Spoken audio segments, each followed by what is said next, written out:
حي على الفلاح.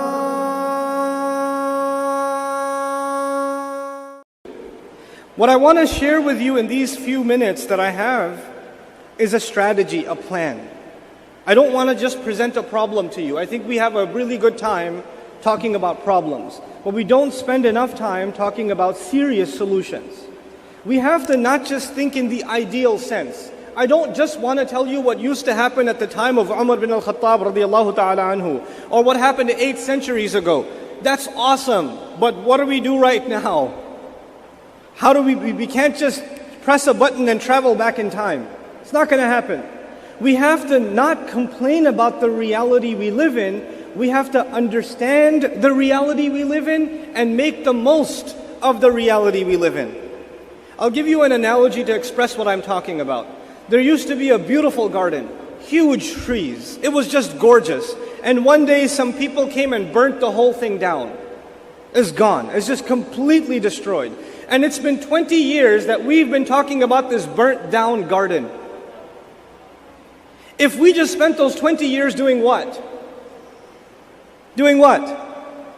Planting some seeds, putting some water. What would have happened in 20 years?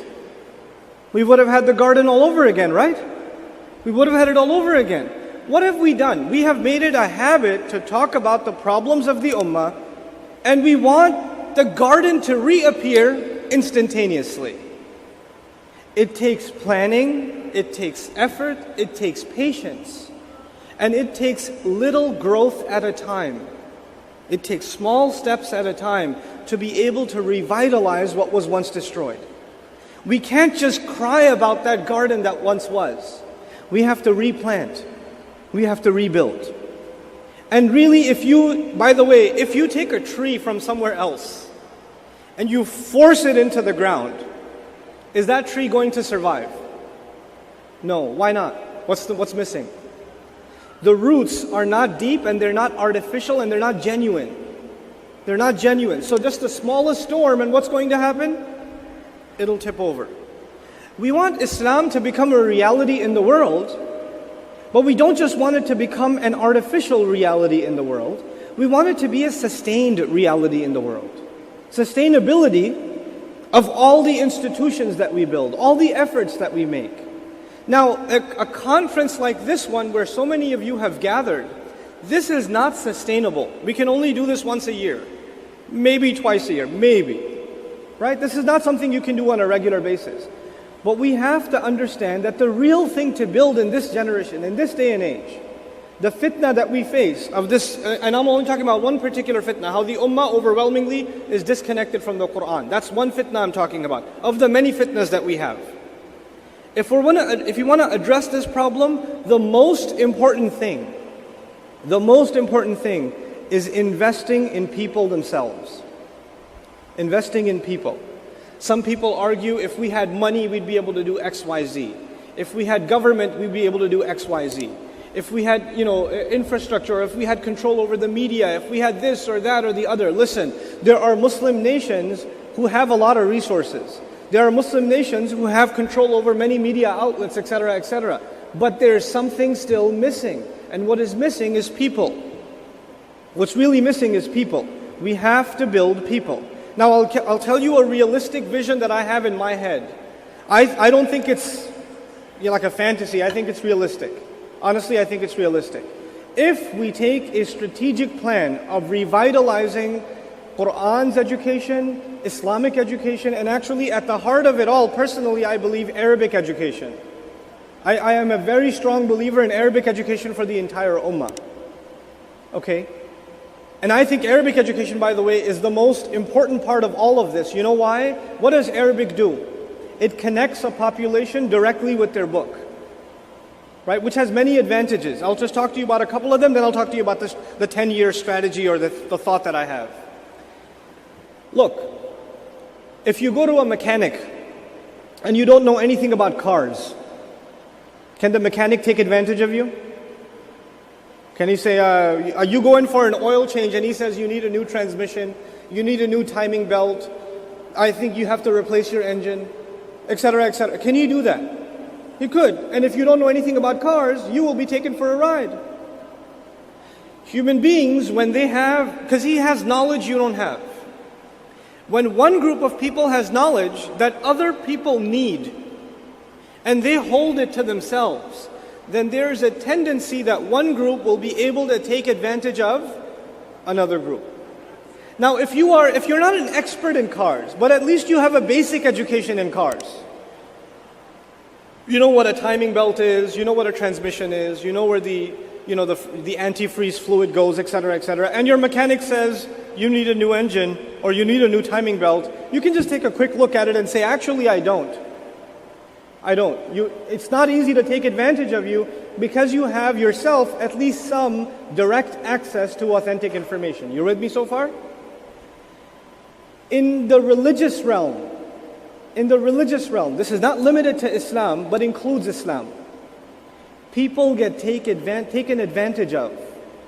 Muslims get taken advantage of, just like Christians and Jews and Hindus get taken advantage of when a small group of people have knowledge and the vast majority of people are not even minimally educated. They're not even educated in the minimum. So I depend on this sheikh or this imam to tell me everything and I need to know nothing. Is it possible that we have handed too much power to one human being? And is it possible that even though they have an Islamic education, it's okay, yeah, it's okay. I like sweating, it's the thing. Okay.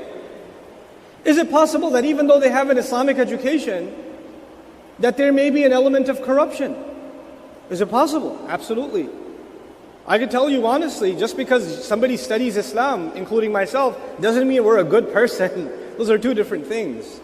We don't have a clergy culture. We don't have a popifying culture. Unfortunately, it has developed in the Muslim world. It has happened. And it has happened as a result of a lack of standardizing the education of the Quran, standardizing the education of the Sunnah, of the Seerah of the Messenger sallallahu alaihi wasallam. Because people don't know even a minimal amount, they have to kind of resort to personalities and just latch onto them. This is not the way that it's supposed to be. So now, a bit about the strategy, just very quickly. I think, by the way, let me see a show of hands. How many people here work full-time? Work full-time, okay. How many ladies here are, full-time moms? Or full-time mothers, okay. How many teenagers in the audience? I want to see. Teenagers? College students? College students? Okay. So it's a diverse demographic in the audience. Now, all these different groups of people, the elders in our community, sorry, I didn't ask about the young at heart. How many people with gray beards but still young at heart? Yeah, okay, very good. Okay. So I have one gray here. I feel your pain. Okay. So what I'm trying to say is every segment of our population can actually be a program of education can be created for every segment of our population based on what can actually work for them. Not everybody can give up their life and go study somewhere. We can't do that. Not everybody can learn full time. Not everybody can learn overnight. Not everybody can learn within a year. But everybody should be on a journey of learning. Everybody here should be on a journey to educate themselves. And because of the advent of the internet, because of the advent of the explosion of information, we have to take advantage of this and create the best possible methods of teaching Arabic, of teaching the Quran, of teaching the Seerah, of teaching Islam. The best we can possibly do. We have to proliferate this now and offer people a chance to grow little by little by little by little. So within the next decade, you find an entire community of people that when they stand behind the Imam in Salah, in Taraweeh, even though they're not Hufaz of the Quran, when the Imam makes a mistake, they know it because they know Arabic that well. They could just tell, that's not an ayah, that can't be right. There should be an army of them. There's not a single Muslim woman in this community that should not be part of some kind of course or some kind of learning. We should be celebrating education. And I personally believe in women's education far more than I do in men's education. Because we don't even take notes and stuff. It hurts our hand, right? Women are serious learners. And these people, they're going to teach our kids. We don't teach anything, you know it. They teach our kids. We have to invest in women's education. But it will not happen from the men's side. We have to create these people. We have to build them from the ground up, and it's possible. It can be done. The most important investment of our time is in our people and in our youth. It's the most important investment of our times. If you have young people in your community that are already active, trying to learn their deen, trying to serve, they're good with children, they have a nice, easygoing personality, other younger kids gravitate towards them, you have to identify those boys and girls. And you have to invest in them. And you have to offer them the best religious and the best worldly education possible. Because we need highly intelligent leaders for tomorrow. Leaders that understand their religion and leaders that understand the world.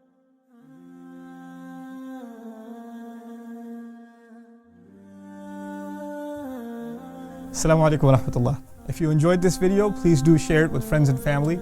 If you want to see more videos from this series, click on the box at the top. If you want to see other videos, click on the box at the bottom. And don't forget to hit the subscribe button. Thanks.